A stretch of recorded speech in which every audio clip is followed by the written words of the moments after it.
l'intérieur également. Je reviens à vous monsieur le ministre maa ngi lay bàyyi kaddu dama bëggoon juste rek nuyu Sadikh Top ci Pastef la bokk ñoom suba ba léegi nag ñoom tamit ñi ngi woon ci yëngu-yëngu yu métti ndax fan yëpp yéen a ngi woon ci yëngu-yëngu ndax ku la xool sax xam ne yaa ngi du ma ne en tenue de combat mais yaa ngi woon sur le terrain. exact nekkoon tamit nekk sax waaw comme léegi mën nañu génn nga ci journalisme léegi yaa ngi ci politique bi ana Ousmane nu mu def. mi ngi si jàmm bu baax a baax mi ngi si jàmm. dellu na këram.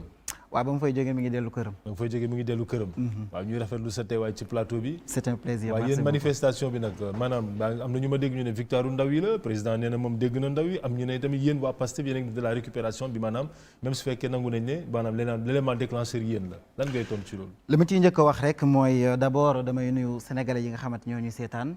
di nuyu kilifa yi nga xamante ne maa ngi leen fi fekk amaana maa fi gën a nekk ndaw. li ma ci seetlu rek bi ma ñëwee discours bi mu koy déglu yëpp analyse bi ma doon def li ma doon wax mooy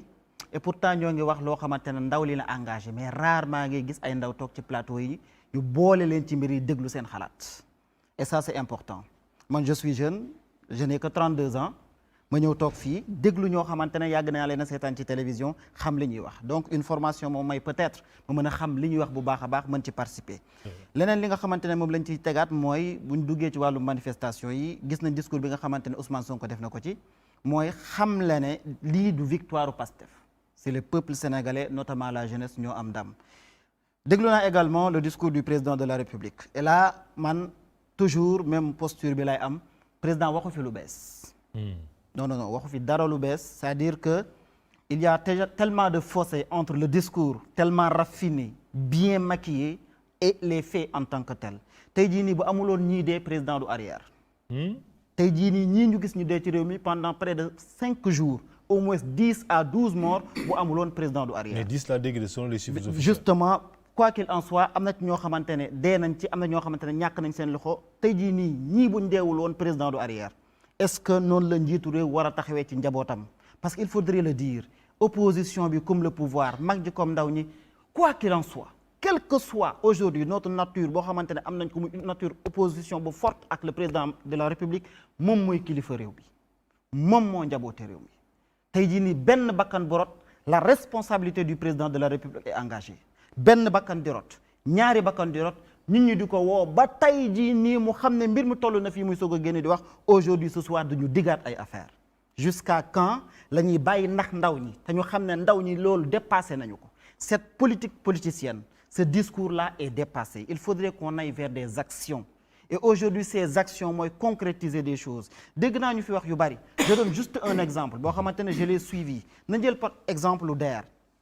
le 15 décembre 2020 bi passé def nañ benn sortie bu mag woo la presse ce que je peux appeler quelque peu benn xoire daat nañ am nañ 74 milliards yoo xamante ne dañ ciy financer jeunes yi boo demee tey jii site DER jusqu'à ce présent ñi may seetaan nañ dem xool ko pour inscrire pour am ci projet bi dañ naan la d'un moment à l'autre depuis le 15 décembre aujourd'hui tey jii nii ba tey jii nii d'un moment à l'autre yow essayé nga loolu ba man ci lay en fait li tax may essayé ko mooy je suis jeune d'une part et d'autre part nous avons des projets pour suñu réew mën a dem et depuis lors ñoo ngi ciy daw mënuñ cee jot pour wala ne c'est un exemple parmi tant d'autres c'est-à-dire que discours yi nga xamante ne moom la ñuy dégg tey ci réew mi du lu bees c'est-à-dire que il faudrait que ñu xam ne gënuñoo muus nit ñi et il faudrait que ñu xam ne également gënuñoo ñor ndaw ñi technologie dafa avancé dañuy déglu di xam tey da ngay wax dara ñu remonter l'histoire xool discours yi nga xamante jot nga ko fee def président de la république discours bi mu def tey du lu bees gis nañ bi ñuy dem élection présidentielle discours ba mu defoon di wax naan ndaw ñu jox naa leen liggéey je sais que j'ai créé près de 500 000 emplois premier ministre d'alors Mohamed Boun Abdallah Dionne di ko bàkkoo tey jii nii ñoom ñoo taxawaat juste 2 ans après 2 ans juste après ñu taxaw ne xam nañ ne problème mu liggéey moo am ci réew mi dégg naa leen alors donc y a incohérence y a un problème de discours fan la jógee la ñu waxoon démb ak la ñu wax tey y a un décalage te li ma gëm mooy tey jii nii li mu wax tey parce que xam na ne ndaw ñi maintenant jóg nañ wax mu dégg leen heure bii lay soog a dégg ndaw ñi mais jàppoon Covid bi également bokk na ci lu indi ay jafe-jafe parce que diggante bi Covid jot na cee ñëw te ça a impacté quand même tout le monde entier aussi ça n'a absolument rien à voir gis nga Covid bi dañ koy mbubboo te man mooy li ma gëm Covid bi taxul ndaw ñi ñàkk liggéey dafa yàgg ci réew mi ndaw ñi yàgg koo ut ba sonn mënuñu koo am amuñu ay financement amuñu projet est-ce que émigration clandestine ci Covid bi la tàmbalee. waaye après Covid gis nañ ne dabbaliwaat nañ ko de. lu ko waral c'est parce que tout simplement rien n'a changé absolument rien du tout je dis te lii may wax man ndaw laa te man je rencontre des jeunes yoo xam ne damay waxtaan ak ñoom ngal la waay encore une fois de plus ce n'est pas parce que aujourd'hui ñoom ñoo nekk au sommet ce n'est pas parce que aujourd'hui ñoom ñoo nekk kilifa yi que mën nañoo tenir un discours boo xamante ne dañ ñuy nelawloo daf xew yi nañu bàyyi xel ne ndaw ñi ci réew mi la ñu bokk et encore une fois de plus ndaw ñi bu ñu bàyyi ba ñu def des actions yoo xamante dañ naan xoolal ndaw ñi la ñu yàq xam nga lu waral ndaw ñi yàq bien vrai que kenn du wax ne yàq baax na non kenn mënu koo nangu dañ koy déplorer mais ndaw ñi parce que mooy la seule arme qu'ils ont pour se faire entendre bu dee nit ki da nga ko wax ne ko yow mënatoo wax c'est-à-dire que joxuñ leen sax la possibilité de s'exprimer mais moo am ci réew mi on leur a pas pour se faire entendre c'est pas bon ça non dinaa parce que am na ñu naan dañ leen infiltrer hein non mais sérieusement et celui qui a dit ça le ministre de l'Intérieur Aïssata Tall Sall ak keneen koo xamante ne bëgguma ko sax tudd ñooñu ñëpp tey jii nii face aux faits face à ce que l'on a vu des jeunes yoo xamante ne ils sont infiltrés ñoo xamante ne ñi ngi manifester wu et chaque fois chaque 15 20 30 minutes dañuy def hymne national yor drapeau national en tant que symbole di ko wane ne ñoom Sénégal moo nekk seen xol ñooñu nga ne ay terroristes lañ ku wax loolu te nga gis lu mel noonu teg sa bët xas leen wax leen loolu mérité woo sax nekk ministre. mais pourquoi dans ce cas ñuy attaquer édifice état bi di attaquer gendarmerie di jël munitions yi foofu. loolu naka lañ ko mën a continuer Cheikh wax naa benn mbir bu am solo manifestation ak loolu lu leen lié. wax naa benn mbir bu am solo nee naa. xam nga lu nit ñi xamul. une jeunesse boo sans emploi frustrée désorientée bombe en retardement la. mënoo maîtriser bu ñu jógee ci lan la ñuy def ak lu ñu dul def beneen bi mooy nee naa loolu dañu koy déplorer mais ndaw ñi tey dañ leen a joxul. des canaux yoo xamante ne mën nañoo exprimer seen désarroi lii am tey c'est parce que tout simplement dañoo demoon ba ndaw jàpp na ñoom fi mu ne nii noppiloo nañ sénégalais yi parce que nit ki boo ko xañee mu manifester boo ko xañee mu wax la li nga xamante ne moo ko naqari bis bu jógee ba jóg bi mel nii rek fii lay jur tey jii nii c'est déplorable à ce jour mu ne mi ngi soog a dégg ndaw ñi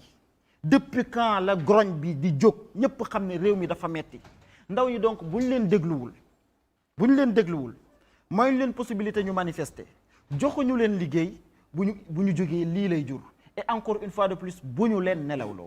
encore une fois de plus je ne le dirai jamais assez parce que ci réew mi la ñu bokk et ñoom ñooy frange bi gën a important. mais c'est-à-dire fu réew mi toll est-ce que yaakaar nga ne war ngeen def des appels à manifester parce que déjà gis ngeen fan yii ñu passé rek coow lu am ba ñu jàppee seen leader tax na ba réew mi taxaw na te réew mi jafe-jafe yi bari na est-ce que yaakaar nga ne war nañ yokk xar bi karaw. Qui est le responsable de la paix sociale et de la cohésion sociale dans ce pays? En premier chef, c'est le président de la République. fee am na xam nga nit ñi. yéen amu leen ci part de responsabilité. dinaa wax lan mooy suñu responsabilité ci lii ak lan mooy responsabilité président de la République ak lan mooy responsabilité camp présidentiel.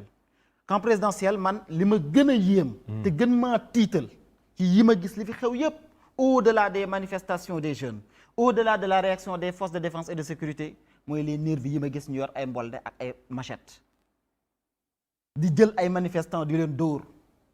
ça c'est inadmissible. excessivement grave pour un régime ñuy dugg permanence APR là je suis là kii ma dit que su ma génnee du ma dajeek ay nervi man et ça c'est excessivement grave man fekk man musuma gis lu mel noonu loolu man su ma ko doon qualifier dama naan banditisme la parce que man mënuma comprendre nga yor de forces de l'ordre et de sécurité au même moment ay nit yor gourdin yor ay armes blanches di attaquer ces jeunes qui manifestent pour les frapper et les violenter mais c'est inadmissible ça donc loolu brèche la woon bu ma doon jëmee une brèche tellement importante maintenant bu ñu delluwaatee ci nga xamante ne moom mooy la responsabilité du président de la République mais gis nga réew mi foo ñu waxante dëgg xam nga lu war a lii yépp am nit ñi ñoo amul confiance ci justice ni muy doxee et lii may wax du théorie ay fait lañ ko yëkkatee teg quand tu emprisonnes Karim Wade bien vrai que c'était une demande sociale mais finalité ñu bi ñëpp xam nañ ko quand tu emprisonnes Khalifa Sall te rapport IGE benn waxul ne jël leen arrêté Khalifa Sall ngeen topp ko ci wàllum yoon nga jël tey jii nii lu melee ne ma encore que cette affaire là je ne le dirai jamais assez man en fait pour man le pouvoir c'est-à-dire que nekk ci régime présidentiel nga bokk ci ñi nga xamante ne ñoo leen dénk réew mi c'est-à-dire que c'est de la noblesse c'est de la grandeur am na ci yenn bassesse yoo xamante ne waruñu cee fekk nit te tey jii nii ku xool situation bi ni mu demee de façon très simple nga xam ne lii de bout en bout ay dilla ak ay complot koo xamante ne mënuñoo gis sax ki nga xamante ne moom moo accusé l'accusatrice anam kenn mënu la jot ci moom kenn mënu koo teg bët te ñu ne kat moom moo accusé donc moom affaire privée la mbir moo xamante ne PV yi ñëpp jot nañ ci boo ko liiree sax da nga yéemu ba tey ñu jàpp fi ñu jàpp ba bëgg a continuer gis nga et même le pire dans tout cela pour daaneel parce que fa nga daaneel foofu laay daaneel le pire dans tout cela mooy le régime en place au-delà du président de la République personne d'entre eux n'a osé coow li muy bari yëpp deret di tuuru nit ñi di gaañu taxaw ci presse bi daat koy naqaar lu metti lu ko ñoom ñëpp ils se sont lovés il a fallu que le président de la République sorte parle pour ku nekk ci génn pour analyser le discours du président de la République. D'accord, je reviens à toi. Et c'est trop tard. D'accord, je laisse donc à monsieur le ministre également, porte-parole du gouvernement.